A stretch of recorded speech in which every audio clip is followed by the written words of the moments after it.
नमस्कार, CSK news में आपका स्वागत है। तो दोस्तों, दिन भर की फटाफट ब्रेकिंग न्यूज़ निकल के आ रही, कुछ टॉप हेडलाइंस, जहां पे आपको बता दें कंगालिस्तान पाकिस्तान में अब विरोध शुरू हो गया है। विरोध इस बात का है कि जो अफगानियों को गेहूं जा रहा था भारत का, वो पाकिस्तान हड़पने के मूड में है। जी हाँ, कंगाल इमरान खान वो आधा अपने यहाँ ले लेना चाहता है, क्योंकि कंगाल अफगानिस्तान से ज़्यादा है तो कंगाली पाकिस्तान में आए पड़ी है। यही कारण है कि अमेरिका और यूएन ने फिर से फटकार लगाई है। दूसरी बड़ी अपडेट में आपको बताएंगे दोस्तों, पाकिस्तान के जो छात्र हैं वो आतंकी हैं, ये हम नहीं बल्कि उनका जिगरी दोस्त चाइना कह रहा है। चाइना ने 11,000 पाकिस्तान स्टूडेंट को देश यानी चीन में एंट्री पे बैन लगा दिया है, वीज़ा देने से इनकार कर दिया है। इमरान खान लाल पड़े हैं, इसके बारे में आपको विस्तार से बताएंगे। तीसरी बड़ी अपडेट में बताएंगे, अभी हाल फिलहाल में पराग अग्रवाल साहब जो भारतवंशी हैं, ट्विटर के सीईओ बन गए हैं, तो पाकिस्तानी जो है अब इमरान खान पर टूट पड़े हैं। उनका कहना है कि जब हम आतंकी की फैक्ट्री का समर्थन करेंगे तो क्या होगा, और इसी बीच ट्विटर के सीईओ पर संभालते ही क्या एक्शन लिया है पराग अग्रवाल ने, वो भी बताएंगे। चौथी बड़ी दोस्तों आपको जानना जरूरी है, जहाँ पे आपको बता दें इकोनॉमी के भी पिच पे इमरान खान हुआ है बोल्ड। भारत की जहाँ टॉप ताबड़तोड़ जीडीपी बढ़ी है, तो वहीं पाकिस्तान की हो गई है हालत ख़राब। जी हाँ, ये भी बताएंगे, ज़बरदस्त गिरावट आई है। और इस बीच चाइना को लेकर भी बड़ी खबर आई है। बड़ी अपडेट यह है कि महिला टेनिस संघ ने चाइना को झटका दे दिया। चीन में नहीं होगा कोई टूर्नामेंट, पेंग शुआई की सुरक्षा को लेकर लिया गया था फैसला। तो ये हम आपको बताएंगे आखिर क्या है मसला, चाइना को एक और झटका लगा है। तो दोस्तों, कुछ एक फटाफट ब्रेकिंग न्यूज़ निकल के आ रही हैं, तो एक एक करके बताएंगे।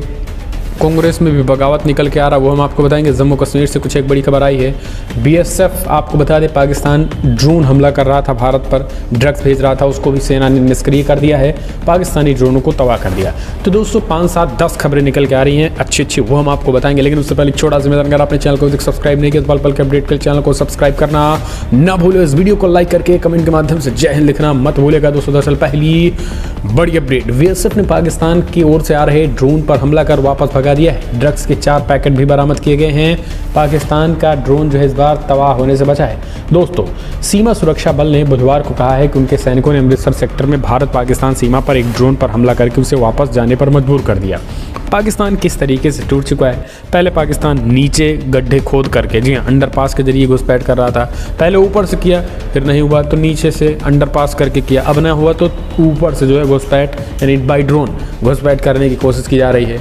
उसके जरिए हथियार भेजे जा रहे हैं, ड्रग्स भेजे जा रहे हैं, भारत को बर्बाद करने की साजिश रची जा रही है। लेकिन देश के बीएसएफ बॉर्डर सिक्योरिटी फोर्सेस ने पाकिस्तान की नाक में दम कर रखा है। पाकिस्तान के हर चाल का माकूल जवाब दे रहे हैं और पाकिस्तान के क्रियाकलापों को निष्क्रिय किया जा रहा है। ये एक बड़ी खबर निकल के आ रही है। तो पाकिस्तान की जो है हालत वो ख़राब हो चुकी है। एक और अपडेट लेते हैं। अफगानिस्तान को गेहूं और दवाएं भेजने में पाकिस्तान ने लगाई शर्त, कहा बाघा सीमा से पाकिस्तानी वाहनों में भेजे गए हैं गेहूं और दवाएं।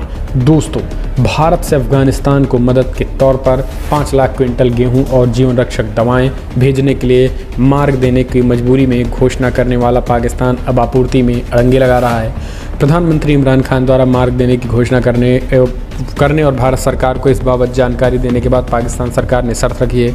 तो वो हम आपको 2 दिन से बता रहे हैं। शर्त पाकिस्तान की शर्त ये है कि हम भाई अपने ट्रक में ले जाएं। भारत का कहना है कि भाई अगर तुम अपने ट्रक में ले जाओगे कि तुम्हारे यहाँ जो कंगाली है, तुम्हारे जो कंगाल ड्राइवर हैं, वो अफ़गानिस्तान में गेहूं पहुंचने से पहले ही हड़प लेंगे, चंपत कर जाएंगे, आधा बेच लेंगे, आधा खा लेंगे और आधा वो पहुंचेगा अफ़गानिस्तान। ऐसे में आप भी कंगाल हैं तो हमें कंगालियों के हाथों में गेहूं नहीं देना है।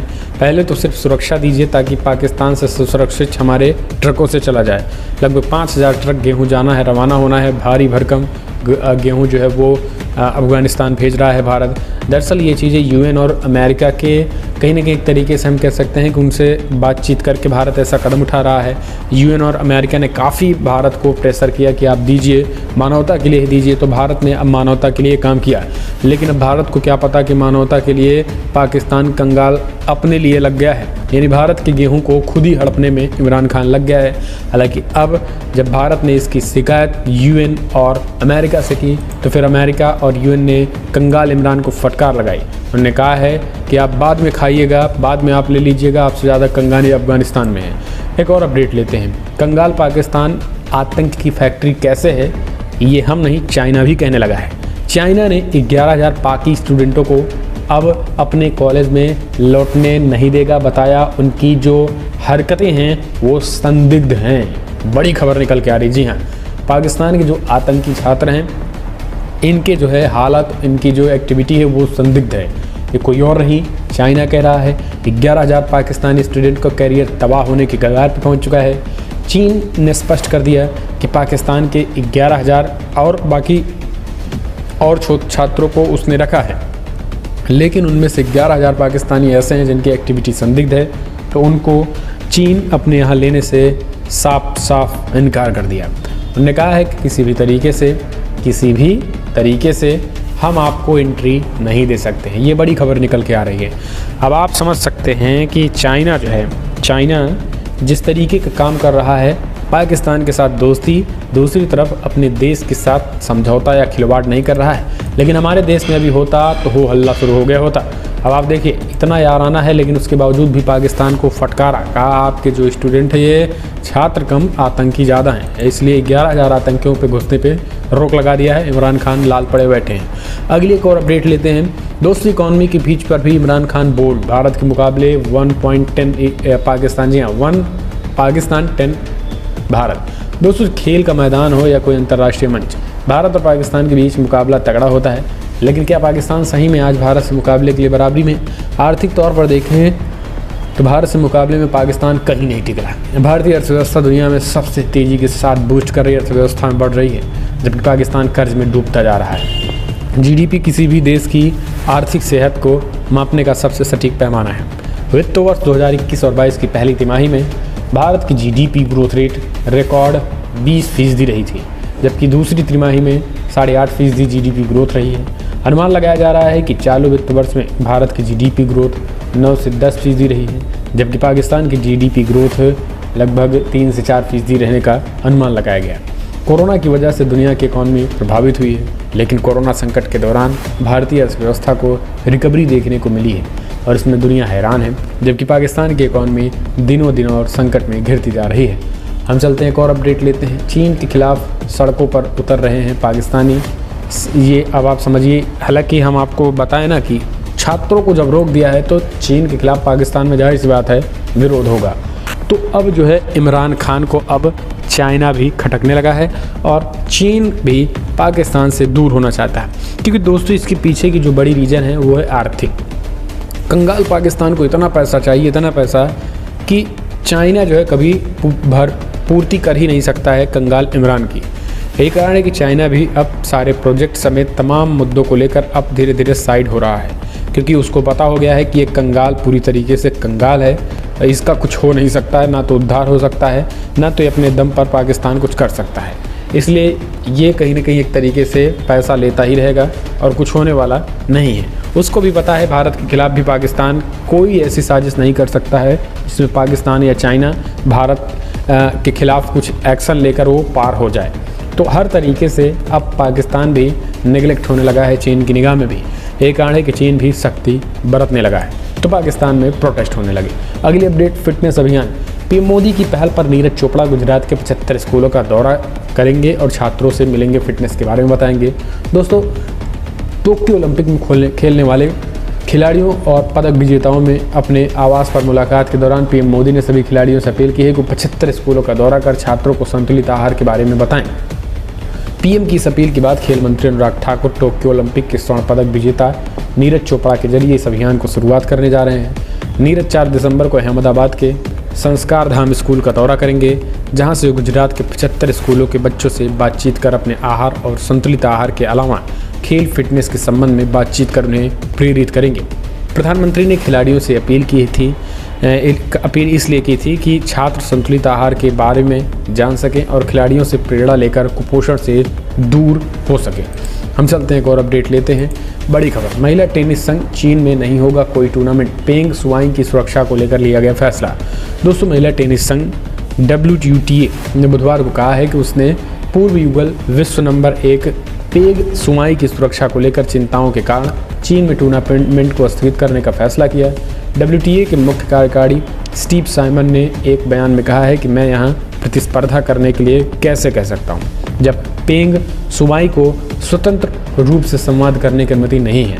साथ ही कहा है कि सुनवाई पर यौन पीड़न के आरोपों का खंडन करने का दबाव डाला गया है। एक और अपडेट लेते हैं तो दोस्तों अब बात करते हैं पराग साहब की। पराग अग्रवाल ने हड़कंप मचा रखा है। पाकिस्तानी रात दिन सो नहीं पा रहे हैं। जी हाँ, पराग अग्रवाल जब से ट्विटर के CEO बने हैं, पाकिस्तान का सुख चैन ख़त्म हो गया है। पाकिस्तान इस तरीके का कंपटीटर बन रहा है जैसे पड़ोसी का कोई IAS हो जाए। ठीक उसी प्रकार से पाकिस्तान की हालत ख़राब हुई है, पतली हालत हुई है। पाकिस्तान इमरान खान को भी नींद नहीं आ रही है, पाकिस्तानियों को भी नींद नहीं आ रही और पाकिस्तानी अपने हुक्मरान को कोसते नज़र आ रहे हैं। पाकिस्तान की जनता और युवाओं का खास करके गुस्सा फूट पड़ा है। उनका कहना है कि हमारे देश में केवल आतंक की फैक्ट्री है, हमारे देश में बंदूक हैं, गोलियां हैं, लेकिन हमारे देश में शिक्षण संस्थान नहीं है। इस बात का आज रोना पाकिस्तान रो रहा है और पाकिस्तानी जो है वो अपने ही नेताओं पर फूट पड़े हैं, गुस्सा फूट पड़ा है पाकिस्तान के लोगों पर, जब से पराग अग्रवाल जो भारतवंशी ट्विटर के CEO बने हैं। और अमेरिका का और पाकिस्तानियों का कहना है कि आज अमेरिका में सबसे ज़्यादा सेवाएं भारतवंशी दे रहे हैं, तो जाकर अमेरिका चल रहा है।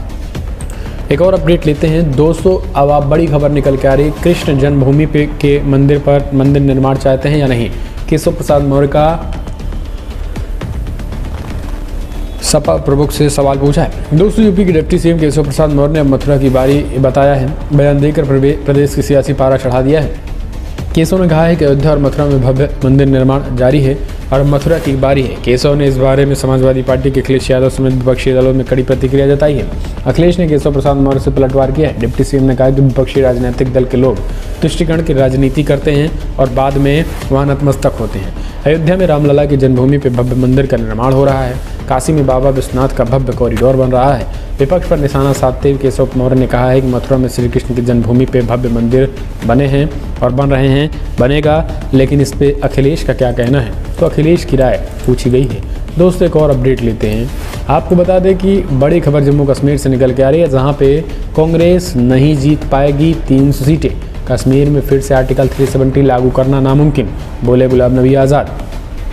सार्वजनिक रूप से धारा 370 पर अपनी चुप्पी को सही ठहराते हुए आज़ाद ने कहा कि केवल सुप्रीम कोर्ट जहां मामला लंबित है वह और केंद्र इसे बहाल कर सकते हैं। पुंछ जिले के कृष्णा घाटी इलाके में रैली को संबोधित करते हुए उन्होंने कांग्रेस पार्टी को ख़त्म बताया। उन्होंने कहा कि कांग्रेस पार्टी कभी भी 300 से ज़्यादा सीटें नहीं पा सकती है। जब 3 सीटें पाएंगी तो राज्यसभा में बहुमत नहीं रह पाएगा। अब 370 को निरस्त कर पाना पूरी तरीके से नामुमकिन है। ये बड़ी बातें कही हुई हैं। तो दोस्तों, फिलहाल आप कमेंट के माध्यम से अपने सुझाव देना